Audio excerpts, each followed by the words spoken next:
Welcome,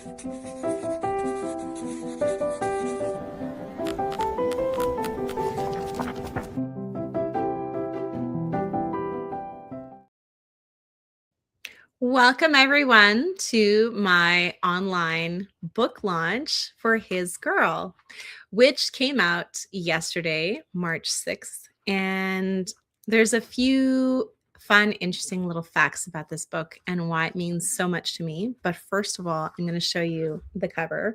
So, this is the proof copy I received. I don't have my author copies in yet. They are supposed to arrive before my in person book launch. So unfortunately, you see this very ugly not for resale sign, but it's here in my hands. I'm so excited. So thank you for coming tonight, tuning in, joining in. I'm going to share some notes about the book. I'm going to do reading. I can even do some teaser excerpts to kind of tease a scene, but not give you the reveal at the end.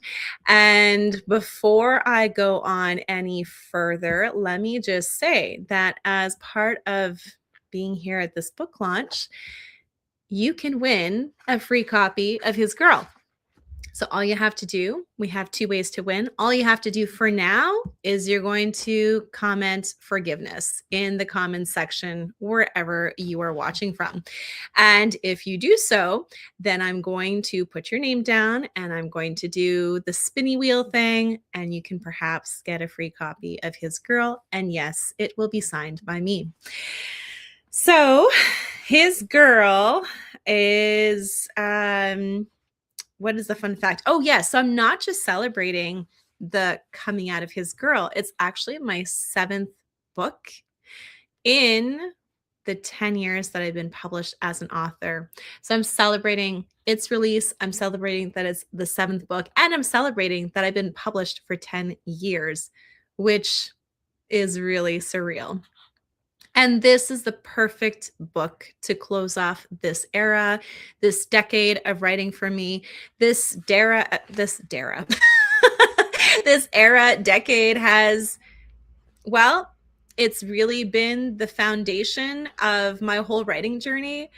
I started off with just an idea for a book, and I took a writing course, and then I built on it, and it took me 7 years to put out my first book.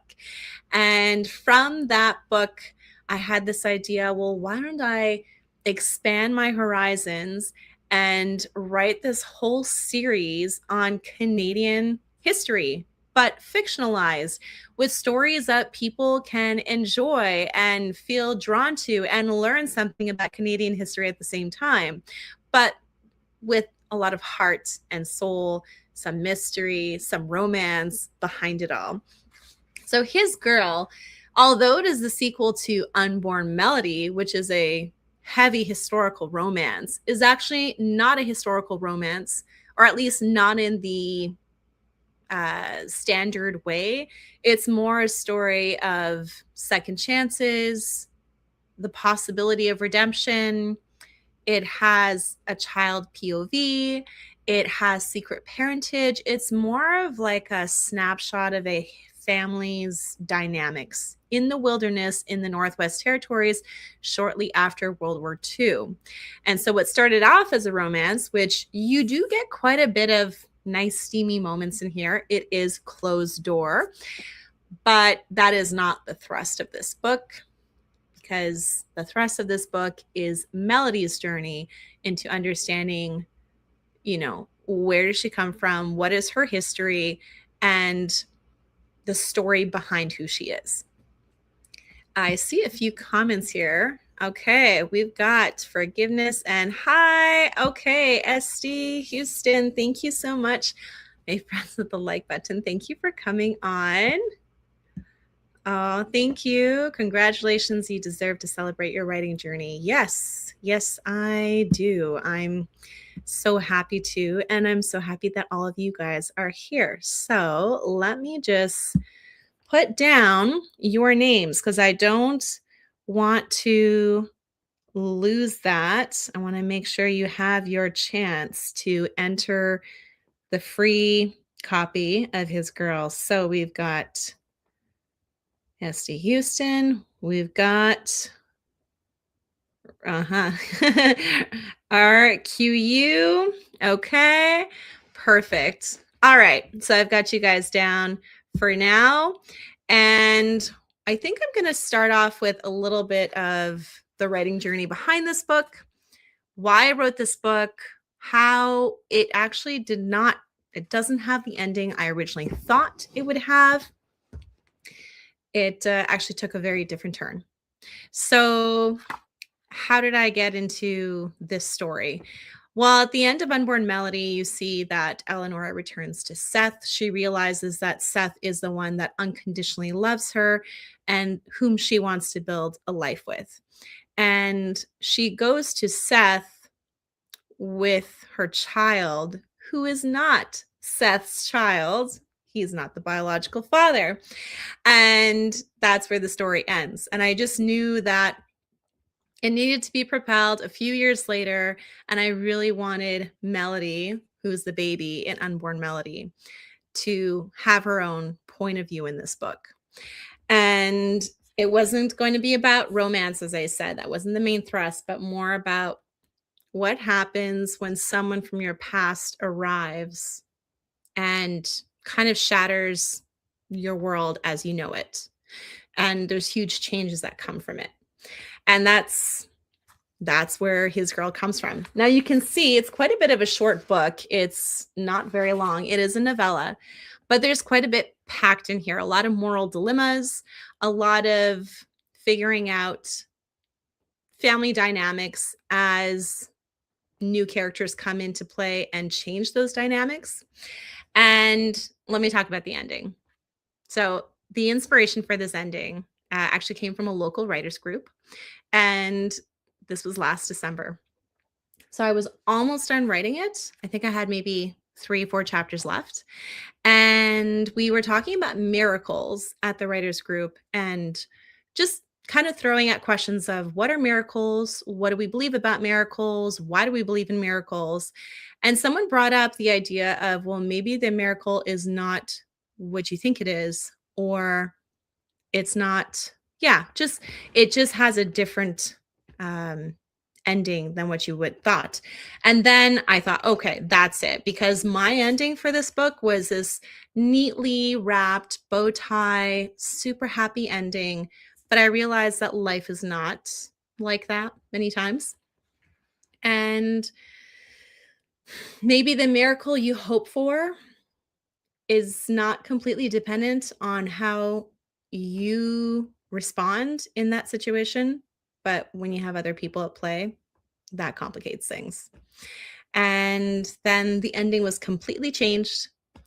But really, it's the ending that is supposed to be this book.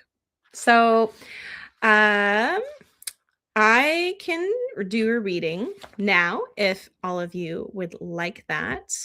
And I just want to say thank you for coming. If you haven't liked and subscribed, please do.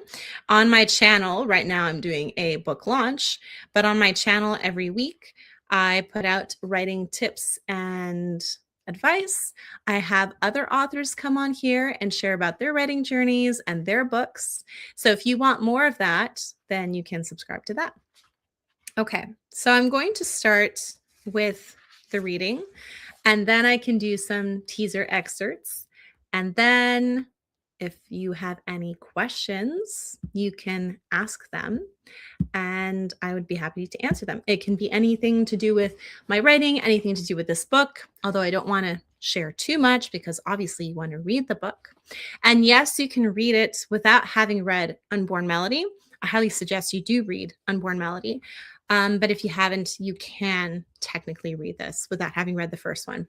But let me just say that Unborn Melody and His Girl are now on Kindle Unlimited. So if that is your way of reading books, then both of them are there.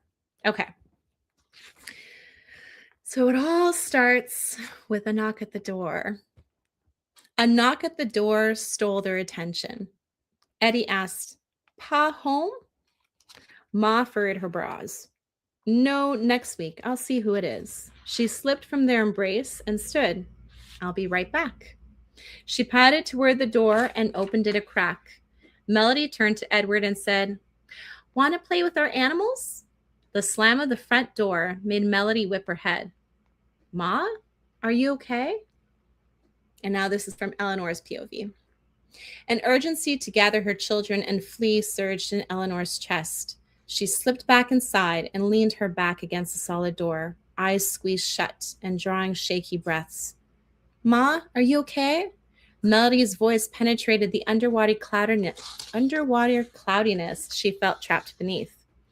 The children, they needed her more than she needed to deal with him. She pasted on a bright smile and wiped her sweaty palms on her jeans. Of course I'm okay. Mel, why don't you play an animal game with Ed for a couple of minutes? I'll just be right outside the store. Melody's eyes narrowed in confusion. Then she gave a small smile. Sure, Ma. Her fluster hadn't been enough to pull Edward's attention from his wooden animal figures carved by Uncles Tadsy and Yakison, receiving one for each Christmas and birthday. Edward tugged on Melody's arm and handed her the wolf. You have this, Edward announced. Assured the children's attentions were occupied, Eleanor cautiously exited her home. Her gaze scattered from the sun kissing the horizon to the branches swaying in the soft breeze, landing anywhere but upon him. 5 years hadn't been kind to him. The skin of half his strong-featured, handsome face was slightly mottled. The skin stretched oddly. The coinciding nostril had collapsed inward. When she dared to meet his eyes, his anxious pair matched hers. Is that you, Paul? She whispered. Relief flickered his face. He closed his eyes briefly. His voice was thick as he spoke. I wasn't too sure you'd recognize me. She had never heard his tone so measured, as if carefully treading on thin ice. What are you doing here? Ha! His outburst was half laugh, half choke. His hand flew to his pants pocket, pulled out a cigarette and lighter, and shook as he lit it with shaking fingers. After an inhale and puff, a noticeable calmness stole over him. I want to see my daughter. And that's pretty much the beginning of how his girl happens. So I guess it's kind of evident from that. Paul is Melody's father. And as I said, Eleanor left him 5 years ago, and now he's back, but in this strange state that she's not used to seeing him in. And you find out why he is where he is.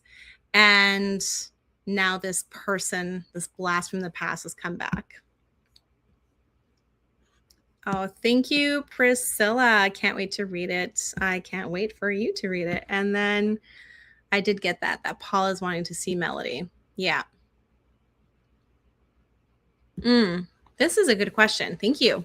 Is there a particular message about confronting the past you want to convey? Is there a hopeful path forward?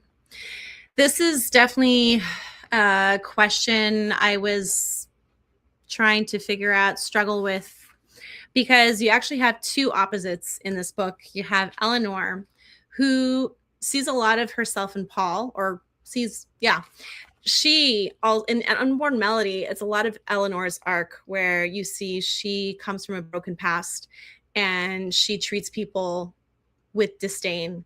And yet the love of someone constant and just willing to love her despite it all, she makes those changes in her life. And she becomes this person that does a complete 180. Whereas now you have Paul, who seems to want to change. And so she sees that side of him that she thinks, oh, maybe he is changing, because he's this guy who just really cares about himself. He's selfish. He's very loose in all his ways. And he really didn't care about having his daughter around for 5 years. So she sees those two sides of him. Whereas you have Seth, her husband, who has a really long history with Paul. They were childhood friends. They did everything together. They went to American Technical College together. They worked together. But then Paul made many choices in Unborn Melody, which completely betrayed Seth and treated Eleanor in certain ways that were not right. And Seth fell in love with her. And so Seth is just completely turned off by Paul and doesn't want to give him a chance. So you have these two people where like one is willing to forgive and perhaps move forward because she sees that side of herself in Paul. And then you have someone else who just knows Paul inside out and does not want to give him an inch and wants to protect his family. So this whole journey is, well, how do you bring those two together? How do you forgive? How do you know who to trust properly? What boundaries do you set up? And what's funny is that when I wrote this, I didn't realize it would be a mirror for my life a year later. And that's why this book is also incredibly personal to me. Just it was a, what do you call that? A premonition of what was to come in my own life. Not every detail perfectly, but just a lot of these themes. So is there a hopeful path forward? I think that's what I definitely kind of go through with Seth and Eleanor. How do they work things out together? How do they see each other's perspectives? How do they still love each other and yet hear each other out and protect their family, but still have that openness inside them to forgive or to perhaps give a chance, a second chance. And the back actually says forgiveness is the gift of a new beginning. Okay, I realize this is not, yeah, you can't, it's backwards. I hope that that answered the question, because I don't want to give too many details of the arc of these characters. But yes, I believe that in writing this book and also how the ending turned around, it shows the reality of how you can respond well and how you can change in your response, but other people may not respond back well, and what kind of scenario that creates and how you can still stand in dignity, still forgive, still be willing to perhaps offer trust, but under certain restrictions and under certain boundaries, and how that can be protective when the other party decides to break trust again. It's very tricky. It's very nuanced, which I have realized in my own life. Yeah, so that's, thank you for that question. That really was a great question. Just for all those who have come in and you haven't seen this, if you want to enter a free copy of His Girl, you can just enter forgiveness and you're entered into the wheel. So I just want to make sure everybody gets that. Okay, I'm going to add, I see Priscilla, you've also put your forgiveness in there. So I'm just going to make sure that that's in there. All right. Thank you for your answer. How do you balance your writing career with other aspects of your life, family, day job, hobbies? And what part of the writing process do you find most rewarding? That's another great question. Okay, other aspects of my life. Well, it's kind of funny how this came out at this crazy time of my life where my life is in an upheaval in many ways, and there's a lot of changes. And yet, despite all those changes, I had a few close friends who said, no matter what you're going through, this book needs to come out because this theme, this story, this message needs to come out, especially at this time. Don't let your circumstances stop you from putting out with this message. And so, yeah, it was difficult. It was difficult to juggle everything. I've had to add, I'm just going to put your question up there so I make sure I get everything. I've had to add, a job into my life, a day job, my kids. So I'll kind of give maybe a brief snapshot of what my day looks like. I do have 7 kids and I homeschool them. So it's very full, my life, in the best of ways, but also in the most challenging of ways too. So I wake up in the morning, make breakfast for all my kids, and basically my whole morning is blocked off for my kids, teaching my kids. I have 2 kids who are in high school, and then the rest are grade 5, grade 3, and grade 1 with pre-K. And basically, all morning, I'm just going from kid to kid. I'm teaching them their stuff, giving them independent work to do. And that's my morning. It's just teaching, teaching, teaching, making sure that they're caught up with their school, their quizzes, their tests, any other things that they need to get done with their school. And then now I have this day job that I need to do. And it's good. It's good. I can do it from home. So that gives me that flexibility that I need. Oh, I forgot to mention after school, it's lunch. And then I have my job. So pretty much the afternoon is just for my job, unless I'm taking my kids somewhere once a week. And then in the evenings, then I have to do supper and get them ready for bed and baths and all that stuff. So my day is gone. I used to go, I played around with different times of the day to write over the years. I was part of the 5 a.m. morning club for a little while. That was fun, but I don't know, something happened, and then I got off the 5 a.m. morning club, and I couldn't wake up at 5 anymore. I would probably have to go to bed super early for that to happen again, but because of now new circumstances in my life, that's just not gonna work. So, probably not gonna do that again. I used to also write in the afternoons, but now I can't because I have my day job. So pretty much my time to write, my time to write or edit or whatever it needs to get done with the book happens at night after I put the kids to bed. That's so maybe I get an hour, 2 hours. But basically, when you love something enough, you give it the time that it needs. And that's what I had to do for this book. And yeah, to get this out in the time that I wanted, which was March 6th, I had to basically give myself the publication date and then work backwards. Now I've published 7 books already, so I have a good idea of how long things take. So I need at least, 3 weeks for my author copies to come in. I need at least a week for my proof to come in, look it over before it gets published.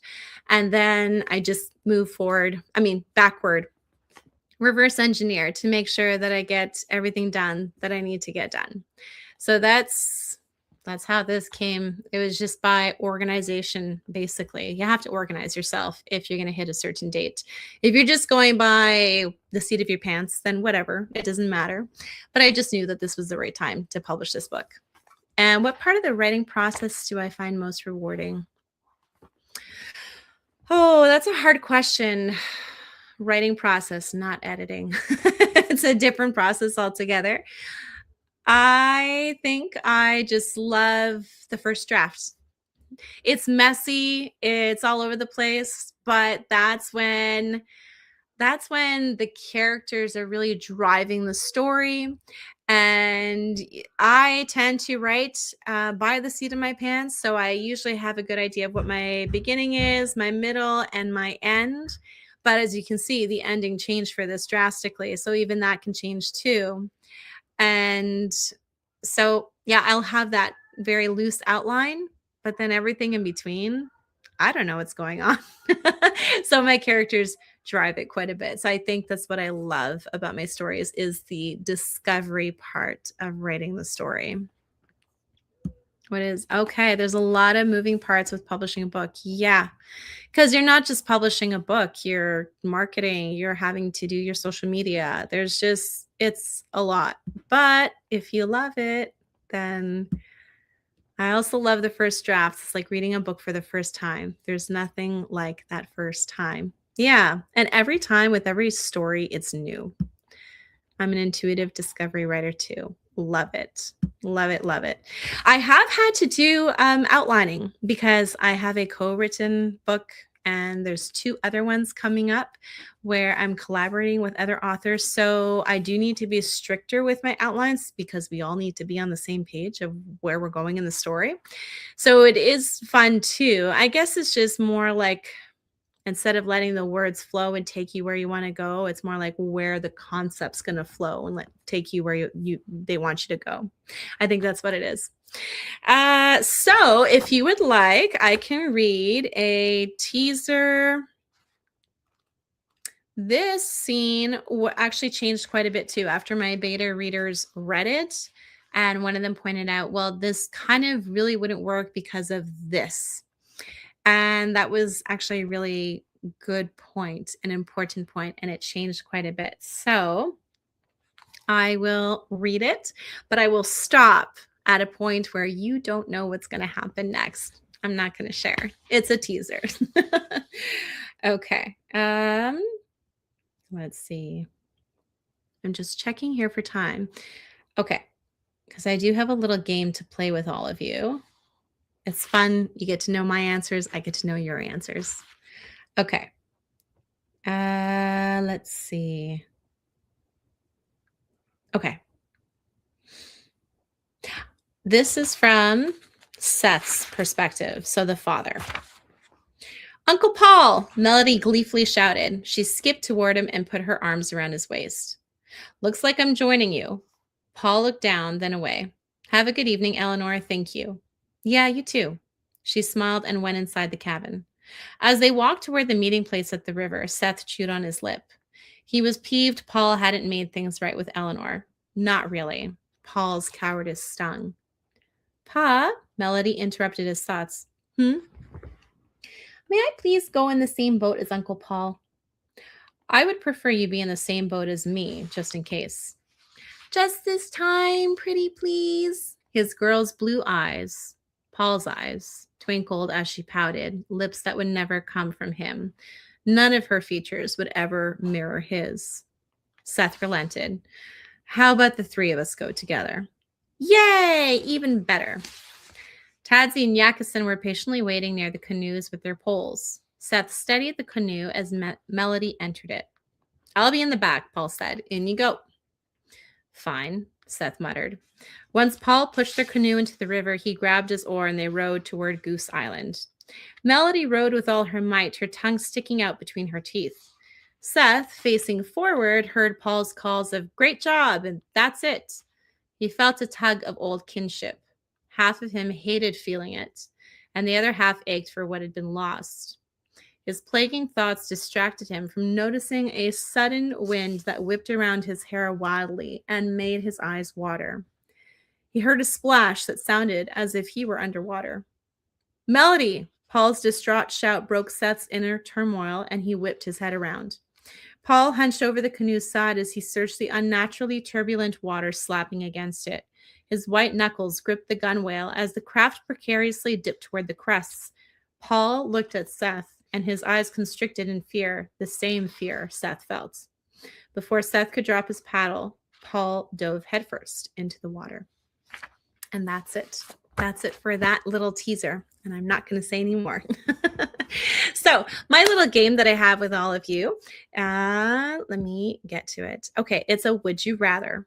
So I'm going to put this out, and I would love for you to put what you would rather, and then I'm going to share my would you rather. How does that sound? Sounds fun? Okay. Now, all of these are I found all of these were pretty much impossible to pick because I would kind of pick well, okay, I'm not going to say my answer. I was about to say my answer. Okay. Before I do that, isn't this awesome? It says just a girl who loves books. The best Tumblr ever. Okay. So the first would you rather is, would you rather forgive someone who hurt you deeply or protect your family at all costs? So please enter your comments, your answers. I want to read them. And yes, I know these are maybe difficult to pick between. So I'm going to read it one more time. Would you rather forgive someone who hurt you deeply or protect your family at all costs? So Eleanor tends to be the one who forgives someone who hurt you deeply. Seth tends to be the one protect your family at all costs. And you know what I'm going to do? I'm actually going to put this in the comments. I know, it's a terrible choice. There, I put it in the comments. Oh, I'm actually getting... Okay, so I have one from a friend of mine. She's not able to comment, but she says here, likely protect at all costs. Forgive, but what a terrible choice. That's from Priscilla. Yeah, protect your family at all costs. Another one, protect your family at all costs.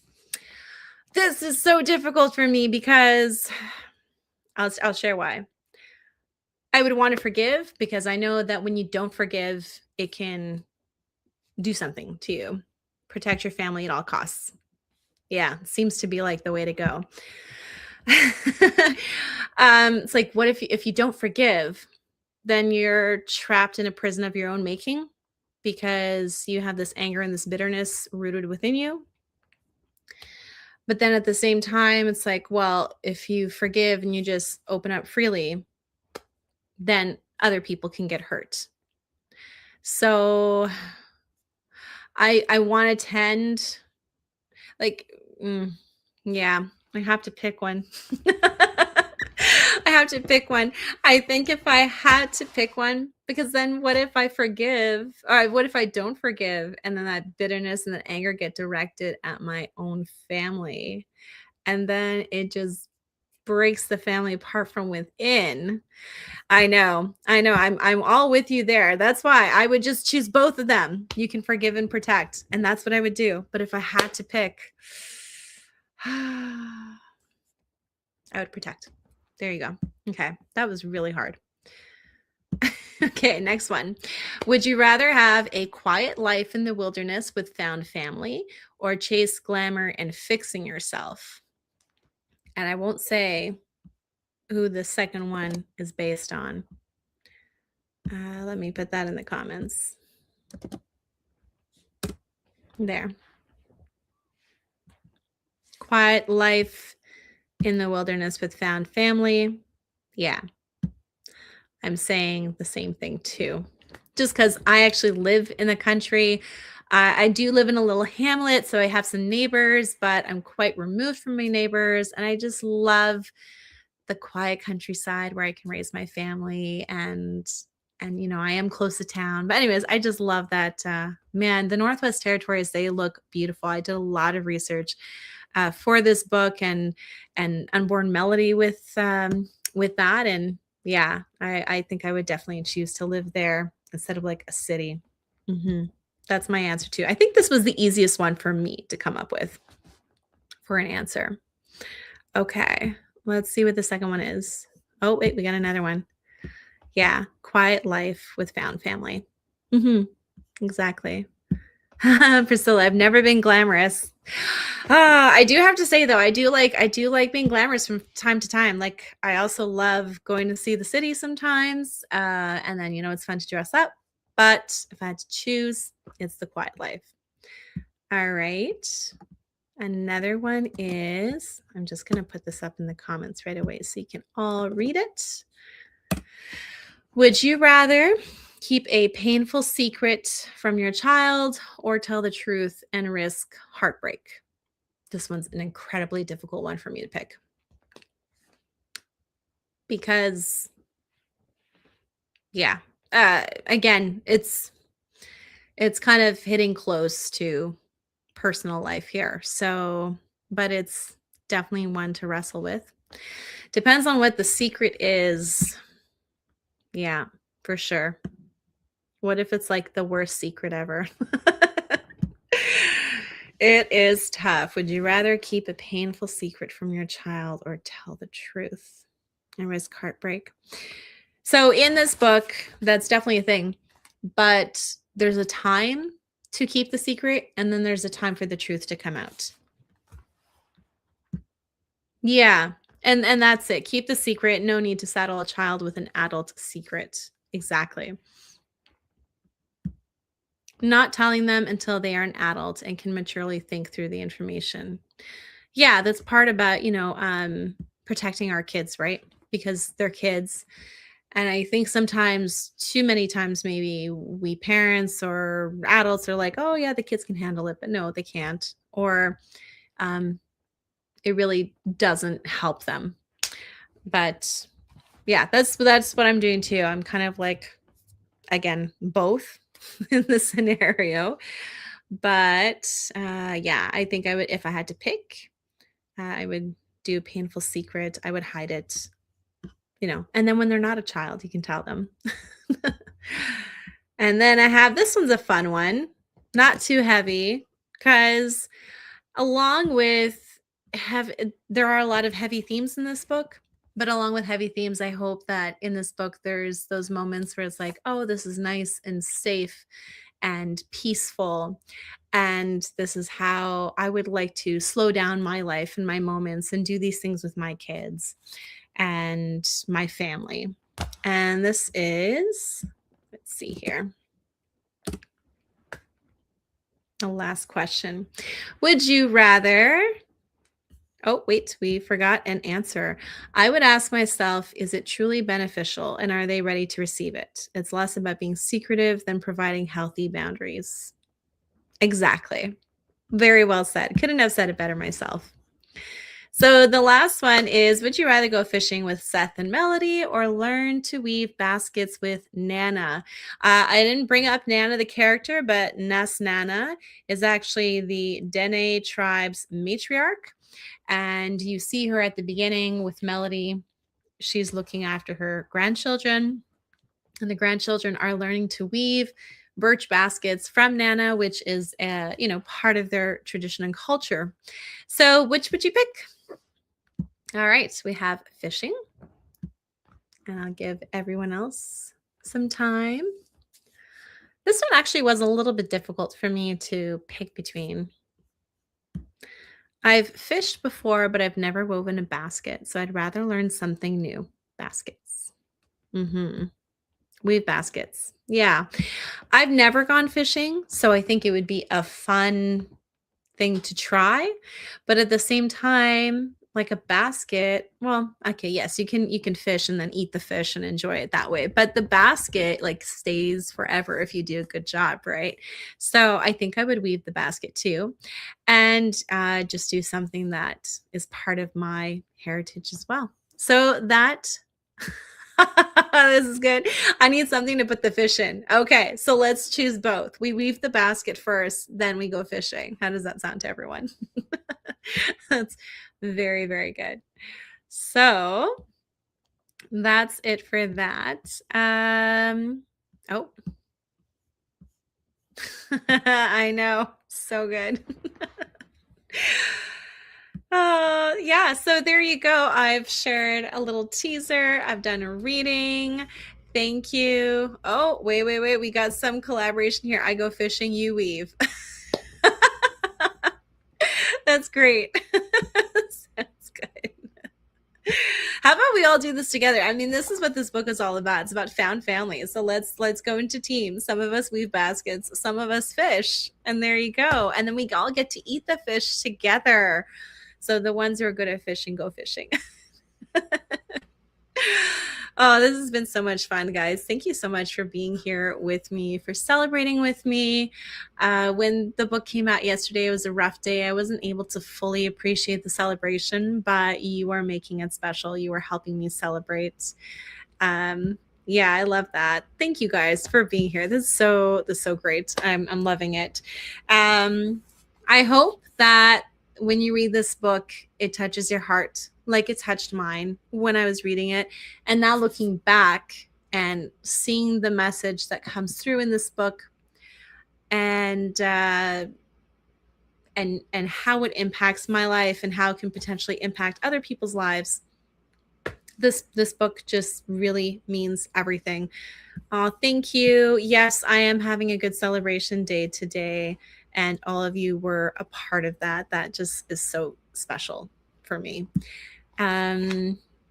Yeah, I'm gonna close off because I know, people have evenings too. I don't want to take all your time, but I'm gonna close off by saying that this book is a special end of an era for me. There's a new era coming where there is so much amazing things coming my way, despite having had to go through a lot. Yay. Congratulations. Thank you so much. And I'm looking forward to it. I'm looking forward to all the new things coming, all the new challenges, the new books. I'm still going to continue the Canadian Reminiscence series. But next book is going to have this completely different, well, It's still going to have my voice. It's just going to be very different because it's covering Saskatchewan. So I'm moving into the prairies now, which is interesting. And it's going to cover a little bit more of culture clash, politics in the late 1800s. And so I'm really looking forward to getting into that, but not yet. For now, I'm just going to be doing some research on that. Thank you. I have another book that I'm focusing on this year with a co-author that I'm really excited to write and publish at the end of this year. So that is the goal. Hopefully that happens, because that book is also very personal to me and my journey and where I'm headed toward. And then I have another project that's coming up this year too that I'm excited to get into. And then we'll see how it goes from there. But that's it. So thank you again for coming. For all of you who entered the giveaway, I'm going to do the wheelie spinny thing, and then I'm going to contact you and let you know that you've won. I'll also put a little reel video on YouTube, since this is on YouTube, to just share who the winner is so you know for sure. And that's it. So thank you so much for coming, for being here with me. Really couldn't have done this all without you. And I hope you all have a great evening. Bye.